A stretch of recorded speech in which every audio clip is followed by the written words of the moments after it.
You're standing in the living room of a house that's slightly above what you plan to spend. The ceilings are high. The light comes in at an angle that makes everything look like it belongs in a magazine. There's more square footage than you need right now, and you're already mentally arranging furniture you don't own yet. Your partner is quiet, but you can tell from the way they're moving through the rooms, slowly touching the countertops, that they feel it too. This is the one.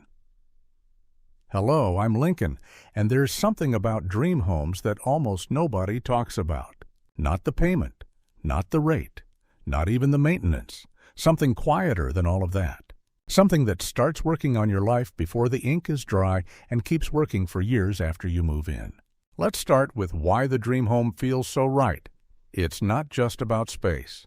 Though the space matters, you've been living in something that stopped fitting 2 years ago, and you know it. It's about what space represents. The house that has the office you've wanted, the yard the kids can actually use, the kitchen where you can have people over without apologizing for the layout, the neighborhood where you imagined yourself living before you understood what things cost.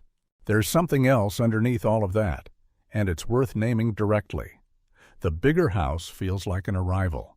It feels like proof of the work you've done, the income you've reached, the version of your life that was always supposed to be coming. Your parents' generation bought houses like this. Your colleagues are buying houses like this. The upgrade from where you are to where you're standing right now feels like the natural next step. What does a bigger house actually buy you? Not just space, not just comfort. It buys you the feeling of being where you're supposed to be. And that feeling is real. Don't let anyone dismiss it. The problem isn't that the feeling is false. The problem is what it costs to sustain it. Here's how the decision usually unfolds. You go in with a number that represents the honest calculation. What you earn, what you've saved, what a responsible purchase looks like given your current financial picture. And then you see the house, the one that's above the number, not dramatically above, enough that it requires a conversation. The conversation usually goes like this. We can make it work. We'll cut back in other areas. Our income will grow. It always has. This is a forever home. It's worth stretching for a forever home. Real estate appreciates. We're not throwing money away. We've been careful for years. We've earned this. Every one of those thoughts is understandable. Some of them are even accurate. Income does tend to grow. Real estate does tend to appreciate. Being careful for years is real, and it does earn something. But notice what none of those thoughts addresses, what stretching actually costs. Not the extra mortgage payment itself. What the extra mortgage payment does to everything around it. Let me show you something. Not a calculation, just a picture. Imagine 3 boxes stacked on top of each other. The bottom box is your income. The middle box is your lifestyle. Everything it costs to run your life at the standard you've established. The top box is margin, the space between what you earn and what you spend. The room to absorb a bad year, take a risk, say yes to something that doesn't fit neatly into your current structure. Now imagine you buy a bigger house. The bottom box stays the same. Your income doesn't increase because you upgraded. But the middle box expands, not just by the mortgage difference, by everything the mortgage difference pulls with it. A bigger house needs more furniture to fill it, more energy to heat and cool it, more maintenance to sustain it, higher taxes because the assessed value is higher, higher insurance, more of everything, quietly in all directions. As the middle box expands, the top box, the margin, compresses. Sometimes it compresses a little, sometimes it compresses almost entirely. And what you've bought, without realizing it, is not just a bigger house. You've bought a life that requires a specific amount of income to sustain, every month reliably, without interruption. When did margins stop feeling like something you were building toward and start feeling like a luxury you couldn't quite reach? The mortgage is only the beginning. This is the part nobody explains clearly enough before closing. The day you move in, the house starts telling you what it needs. Not dramatically, gradually. The living room looks sparse with your current furniture. The ceilings are high, the proportions are different. The old couch that was fine in the old place looks wrong here. You don't replace everything at once. You replace things in stages, over months, and each replacement seems reasonable in isolation. A rug, a sectional, a dining table that fits the dining room you now actually have. Window treatments for windows that are twice as large as the ones you had before. The yard needs attention. The landscaping that looked maintained during the showing reveals itself in the first summer as something that requires ongoing effort or ongoing expense. You hire someone, that's another monthly number. The neighborhood has expectations embedded in it. Not spoken expectations. Nobody hands you a document. But the street has a certain maintenance standard, and you notice when your house falls below it, and noticing costs money. The driveway, the exterior paint, the seasonal things. None of this is catastrophic. Each individual cost is manageable, and each one arrives with its own justification that sounds entirely reasonable in isolation. The rug was necessary. The yard service saves time you don't have. The exterior paint protects the investment. Every expenditure has a rationale, and the rationale is usually correct, and the accumulation of correct individual rationales produces a collective financial reality that nobody fully chose. Together, they establish a new floor for what your life costs, a floor that's meaningfully higher than it was in the smaller house. And once a floor is established, it tends to stay established. It's much easier to raise your lifestyle floor than to lower it. Lowering it requires admitting that the life you build around the house costs more than it should.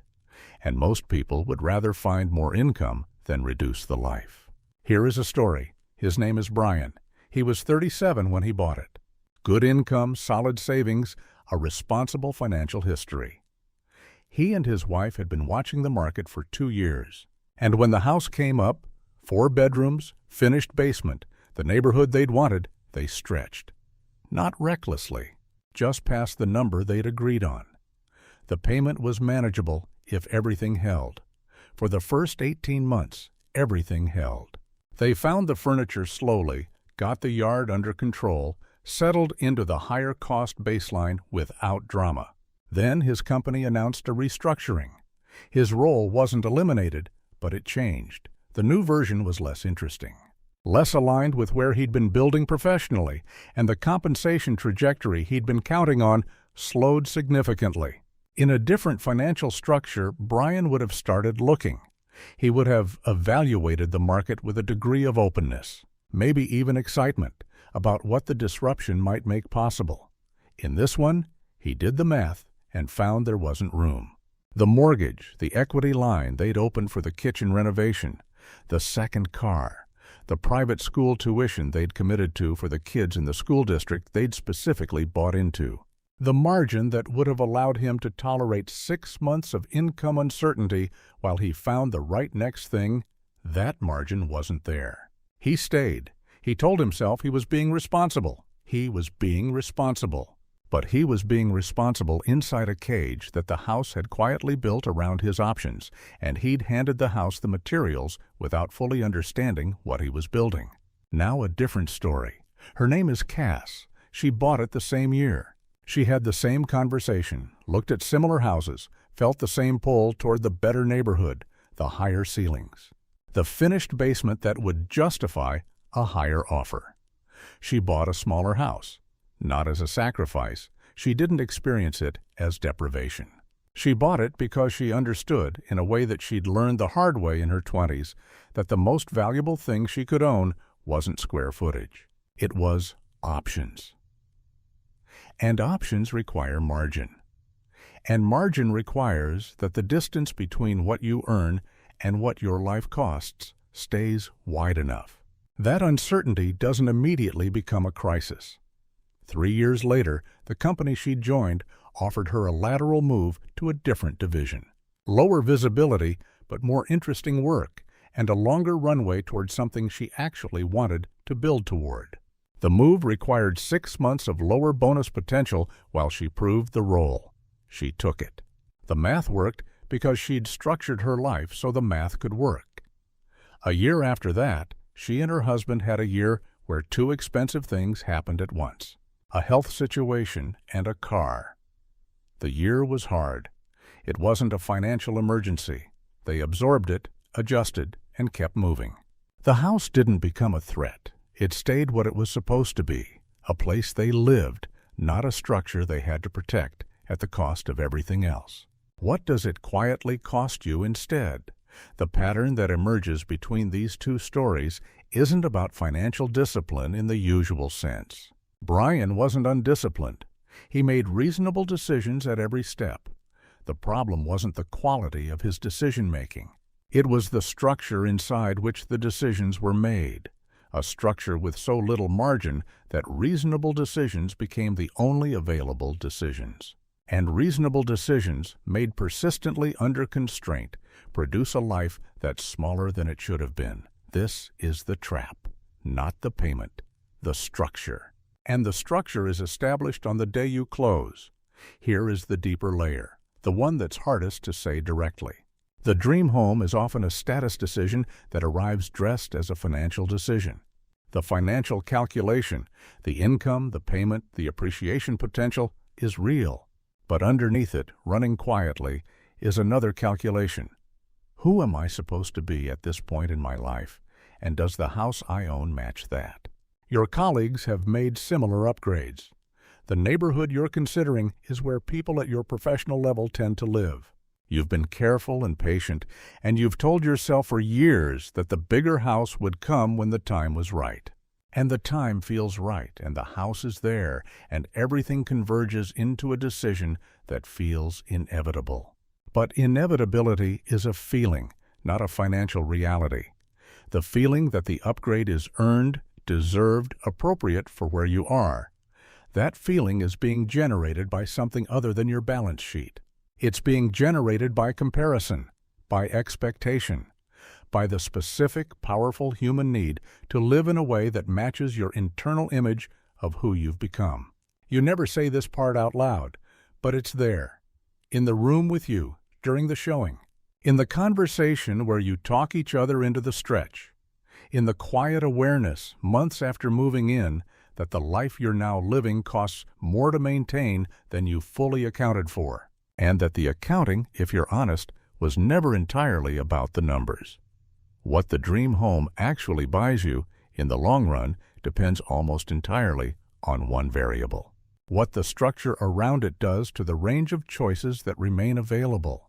If the structure preserves margin, if the space between what you earn and what the house costs is wide enough that life can absorb disruption without becoming a crisis, then the dream home does what dream homes are supposed to do.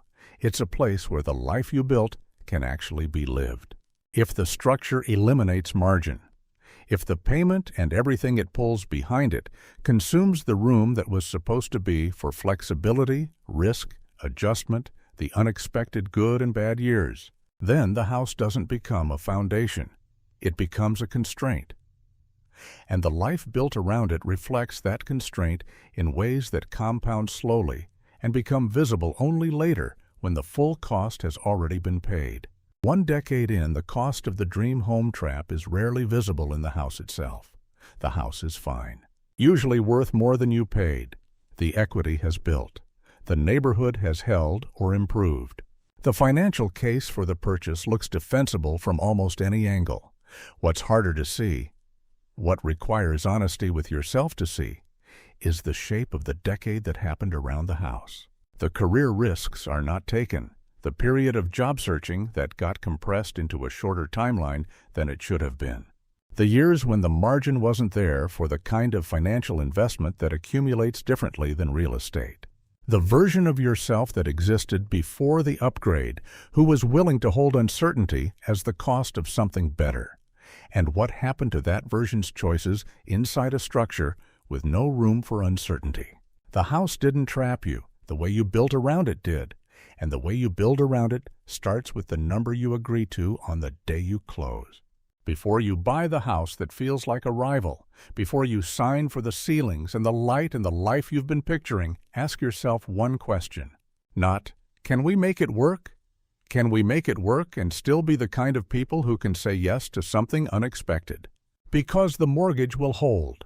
The house will hold. What you're really deciding, in the room with the high ceilings and the afternoon light, is how much of the next decade has to go toward sustaining the version of your life the house requires. The real trap isn't buying the wrong house. It's buying the house that quietly decides how everything else has to work.